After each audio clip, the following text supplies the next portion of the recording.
No.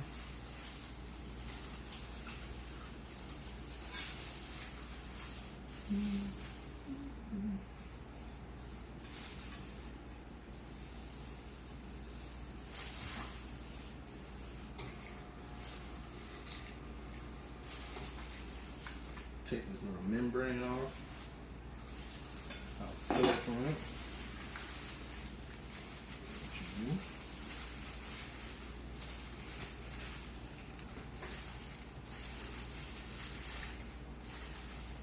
Take it off. Take a napkin or something. Grab it.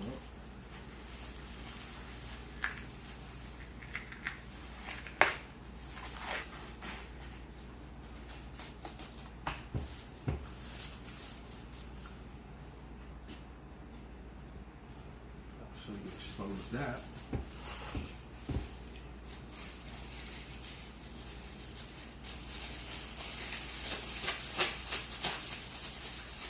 Then what you do, kind of fill it out, fill this, fill it, and then you take this, and I'm gonna flip it around for me, cut it, and this part is called squaring it up.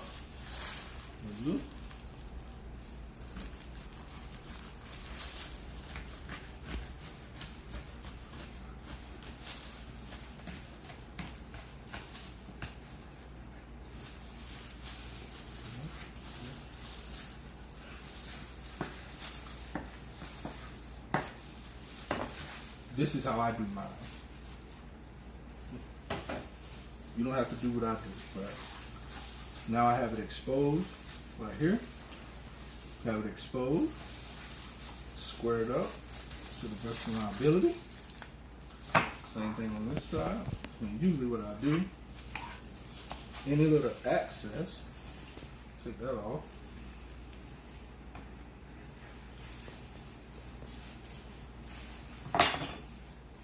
You know, a little knife. There's any blemishes that I don't like, I normally would take these off if I can.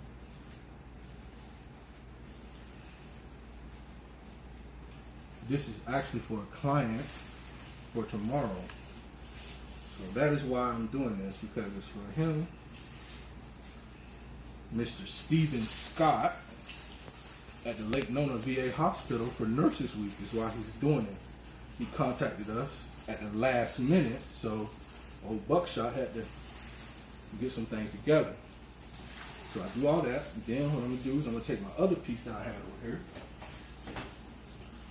What I'm gonna do is I'm gonna try to salvage as much of it as I can. That's just me, being a little bit of a conservative.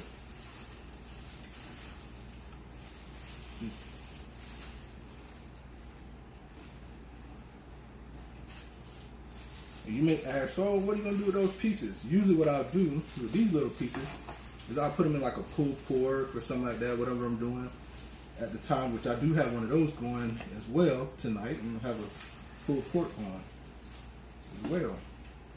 And this little piece right here, you get as much of the boniness out of it. I know that's not a word, boniness, but just me. I do.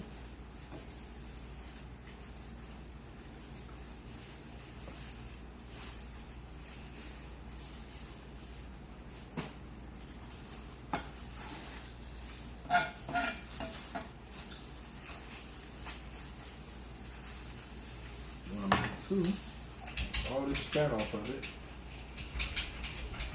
Try to expose as much of the meat as I can, so when we cook it, it's not all like fatty, you know?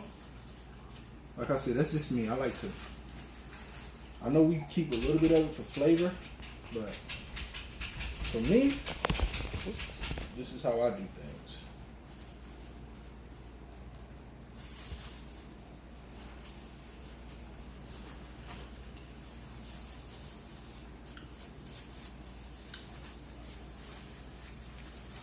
That kind of is more to my liking right there.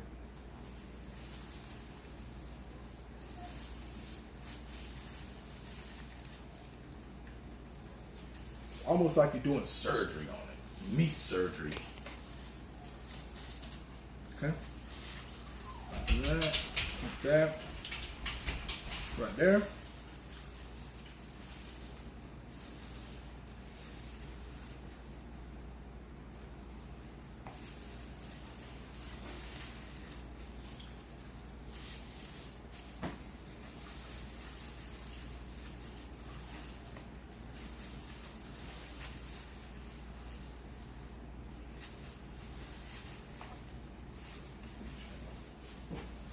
Much of that little boniness out of it. Like I said, I want as much of the meat as I can possibly get, because I use that, you know, little piece of meat or whatever as far as the rib goes. Then this right here, you want to use it, you can. Normally discard it, you know, you cut it off, but sometimes I may cut it up, and then what I'll do with it is cut all the little fat off of it, and then I'll use it in a like a pulled pork or something. Is usually what I'll do, or whatever. Now I'm like I said, I'm just gonna discard it tonight, just to save a little bit of time. Now what I'm gonna do is I'm gonna go to my next step, and that's actually washing the meat. What I used to do is I usually take some distilled vinegar.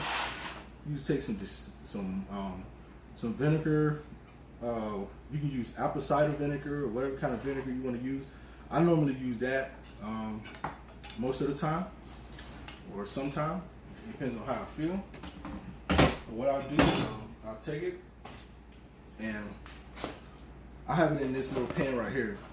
And what I'm gonna do is I'm just gonna pour a little vinegar on it. Then I'm gonna wash it off. Then I'm actually gonna season it. And then at that point, you have like pretty much a finished product. I do have some that are already washed and already seasoned. I'll let you see those. Those are in the fridge right now, just sitting. They're resting is what you call it. They're resting right now before they actually go in the smoker. But I just wanted to let you all see, you know, me squaring it up and everything, and washing it and so on and so forth. There's also another step that I'm going to let you see that I like to do to what it does is it holds the rub to it, so that way when I'm letting it sit, it's not, you know, just sitting in some slosh or whatever you want to call it, whatever. But that's what I normally do. But I'm gonna let y'all see that part, and then we're gonna go and it's gonna be a night, because I don't have all night. I got some other stuff I need to be taking care of. So right now I'm gonna pour a little bit of this vinegar on there. You don't need a whole lot. I usually pour the vinegar on so I can wash everything. Go from there.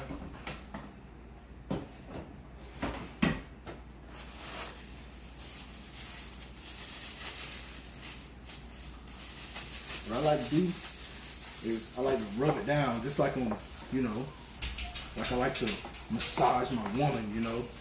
This is my safe haven right here. Actually relieve some stress. Kind of why I started doing this. It actually became a therapeutic thing for me, you know, to cook. I don't do this often. My family will tell you. I'm not the one who does a lot of the cooking around here. What I'm gonna do is I'm gonna take it to the sink right now and wash it off.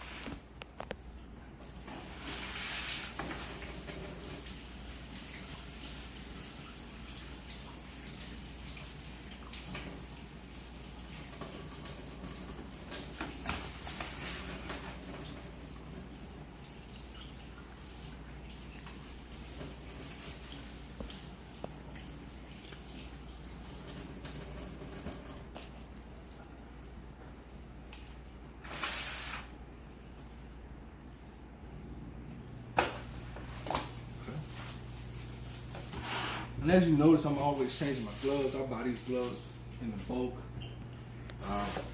Just me.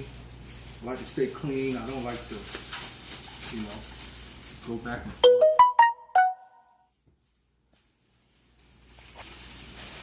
However, this next process is much needed. So what I like to do is I like to take some olive oil, some extra virgin Goya olive oil. That way you don't taste it in your meat. You don't taste it as much. However, Tonight I'm just gonna use some Great Value olive oil, same thing. This one's light, that one was not so light. What I do is I pour it on here and I just massage it in.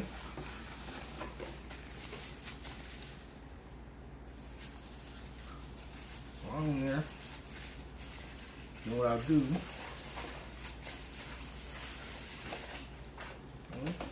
flip them over, do the same thing.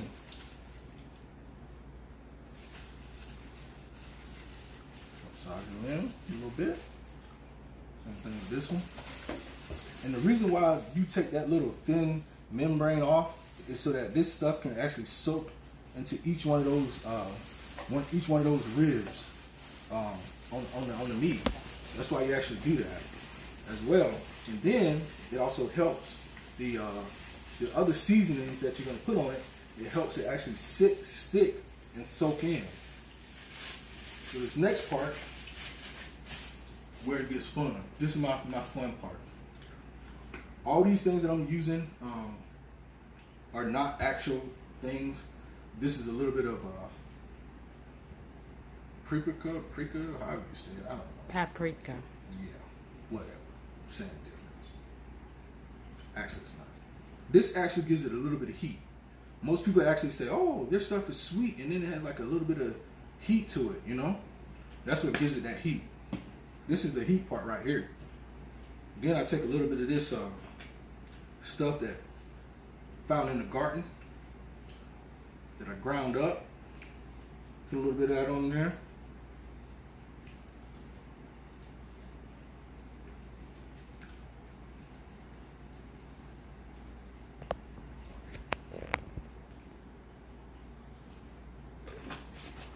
And I got a little bit of this right here.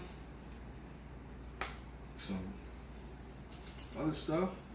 And I like for mine to be red. I don't know why, but I just like for mine to be like red. Red or reddish brown when it finishes. This is like just a little bit of brown sugar, some chili powder, a couple other little things or whatever that I like to use. That's what this is in this one. It's kind of mixed up for the most part. So that is. Then what I'll do is I'll take and I'll flip it over and do the same exact thing. Same steps. Always remember, you kind of remember what your steps are. That way your meat tastes the same every time, unless you want to change it up. Now, if I was to take and put my paprika, whatever you call it, if I was to put that on last, you get the heat first because everything soaks in. It soaks in how you put it on. Whether you know that or not, it does. If I put the brown sugar on last, you're gonna get the brown sugar taste first and that kick of the heat last, because that's how it was put on, that's how it was applied.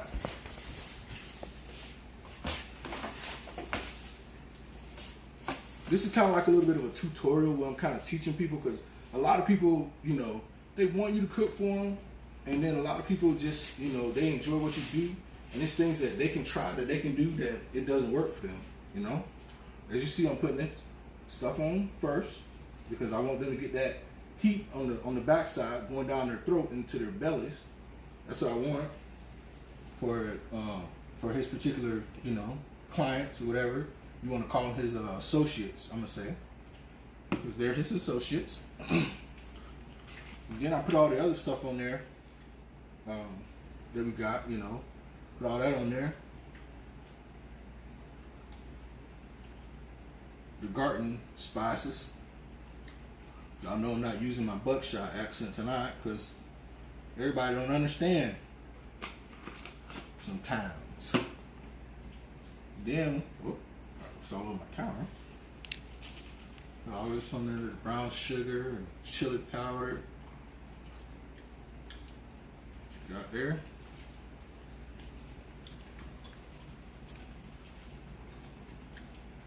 And I like to kind of load that up sometimes because this is what actually tastes really good. Everybody loves that sweet flavor. And then all of a sudden, oh man, it hits them. You know, that heat hits them last. They love that, you know. That was just me. And the secret to my success has always been my time. I watch my time. Well, first of all, it's the cleanliness and the preparation of my meat. I watch the time that I cook the meat. And then last but not least, I serve my meat without any sauce. That was my secret to my success. I always said when I ate barbecue, I wanted to eat more of the meat and taste the meat and the flavor of the meat and not necessarily the sauce. That's me. Everybody has their preference. That was my secret to my success. So I'm just sharing a little bit of what I do, letting you all in a little bit. I'm getting ready to put this on the smoker because, like I say, I don't have much more time because I have to let this cook at a slow temperature over a long period of time tonight because I want this to be ready for them in the morning, first thing in the morning. So this was our first tutorial on how we clean and how we prep and how we do our thing, and you got to see that for the first time. This was one of our shows, and like I say, we love you guys. We hope to see you all next time. Thank you, and be sure to subscribe to our channel, Buckshot Action Live Bar and Grill, where we do more bar than we do grill.